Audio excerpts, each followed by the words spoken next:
What it do, Lit Tube? It is your boy, the legit savage, A-Rod James, back at it again with another video.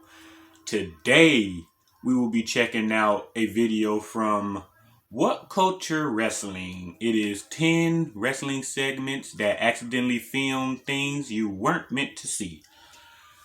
This is going to be fun. And today's video is sponsored by Crush Orange Soda.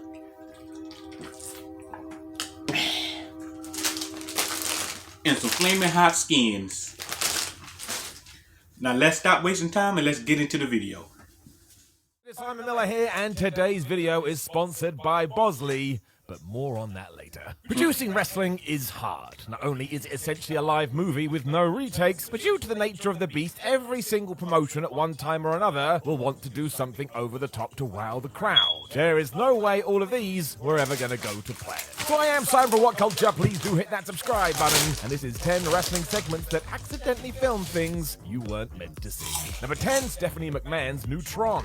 Stephanie McMahon has really weird entrance music. I mean, some of the lyrics are style and grace, I'm never gonna be done, lean on in, now welcome to the Queendom. This isn't exclusive to her either. When you listen to a lot of words from these songs, you go, what the hell was that? Things got really odd on the January 2nd, 2017 Raw though, when Stephanie walked out to confront Kevin Owens and Chris Jericho. They were moaning about then GM Mick Foley, so I guess McMahon wanted to get in on this tirade, but when her theme hit, you didn't get her usual Titantron on the big screen. Nope, instead you saw someone logging in to their Facebook account.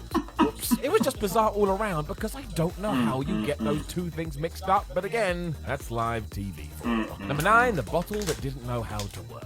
No, this isn't the name of my brand new kid's storybook, but it is about WWE wanting to get as much juice out of Chris Jericho and CM Punk as they could. They feuded through WrestleMania 28, and as Punk had won at the show of shows, Jericho needed to do something dastardly to get his heat back, so in theory this was great. Because Chris decided to humiliate Punk by whipping his ass and pouring alcohol over his fallen body due to the fact that he was straight-edged. Before all that, Chris had even pitched that he should tattoo CM right in the middle of the ring, but that was a bit much, so the booze would have to do. It would have been awesome as well if we hadn't have forgotten about physics. Because for one, Jericho slipped on the liquid and fell to the floor, which kind of undermined things a bit, and then when he went to get a bottle to smash over Punk's head, it broke too early. Ruh-roh. The angle was still good, but even Jericho wrote in his autobiography this was quite embarrassing, although I do get it. I once whacked someone with some sugar glass during a wrestling match of my own, and I had the opposite. It didn't break at all, forcing me to do it again.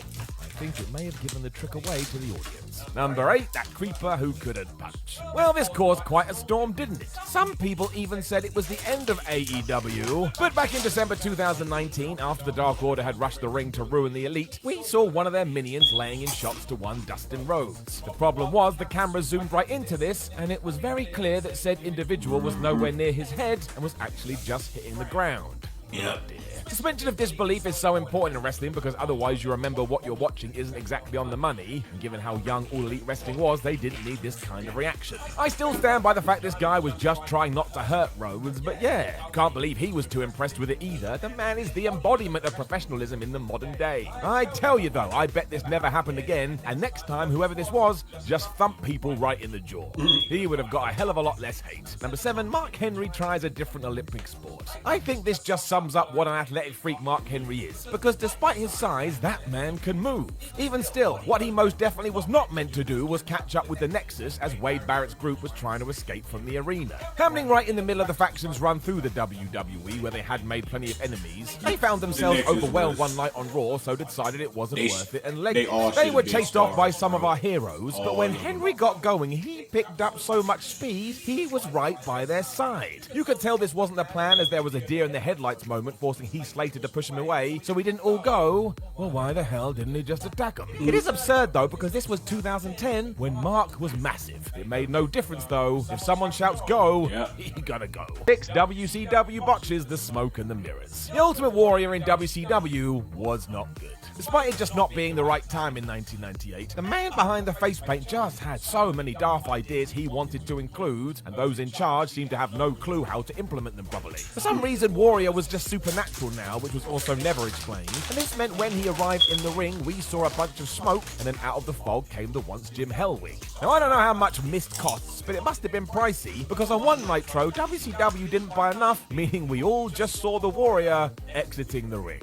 Yep, it didn't mask him at all. It meant Bret Hart, of all people, had to act all shocked even though he had been looking at this happening, and amazingly, this isn't even the worst part of the Warrior-Hogan feud.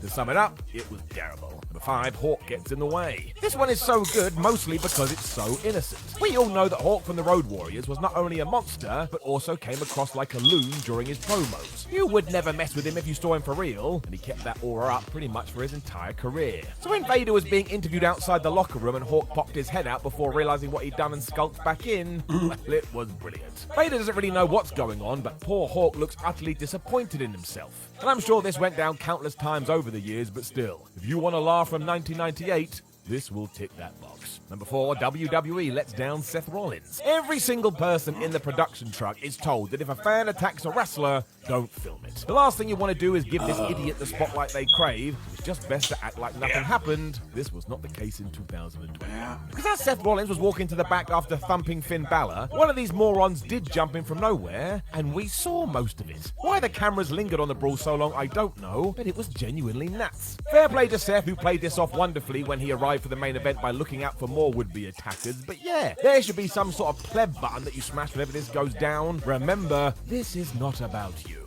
Number 3, the Shockmaster.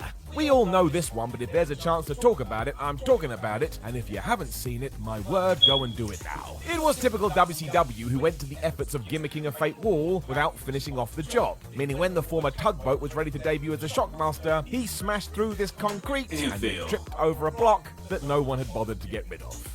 Did not stand a chance. To be fair, this was always going to be a joke because for some reason the real-life Fred Ottman was wearing a sparkly Stormtrooper helmet, but the real icing on the cake is the reaction of Davey Boy Smith. He cannot hold it in at all and just shouts out that he fell on his arse, and when that stupid helmet rolled off the Master's head, it was a disaster. It was the end of the character before it began, and it was just classic WCW. Nobody else could have done this so badly. Number 2, Sid ruins the illusion. Right, real talk. I love Sid Justice, or Psycho Sid, whatever you want to call him. There was just something about him that was so over the top, and he entertained me. I mean, go and find the time Goldberg kept crushing his car at the end of Nitro. It is joyous. He was a rod for disaster, however, as this famous moment proved. Halfway through an interview with Jim Ross, Sid's mouth failed him as he couldn't say the word skeptics. He tried a few times before giving up and then asked the director if we could start again. The problem with this was, as JR told him, "We're live, pal," leaving Sid's eyes to light up like a Christmas tree as he realized what he'd done. It totally ruins the illusion of this being a man super angry with his opponent, but Sid still makes this work. His response was to shout that he could do whatever he wants, including restarting a live interview, I suppose.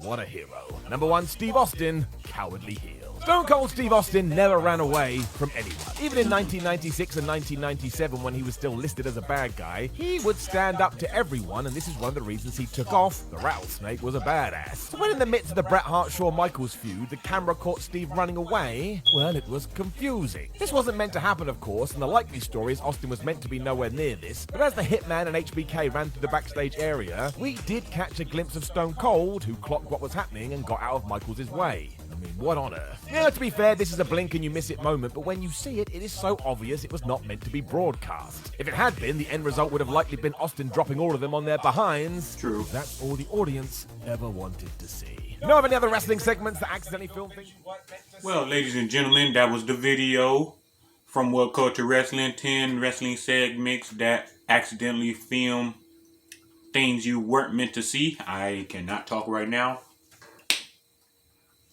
Mouth is a little bit on fire. But yeah, that's the video. Please leave a like, please comment, please subscribe, please share, and become a hitter today. And until next time, deuces.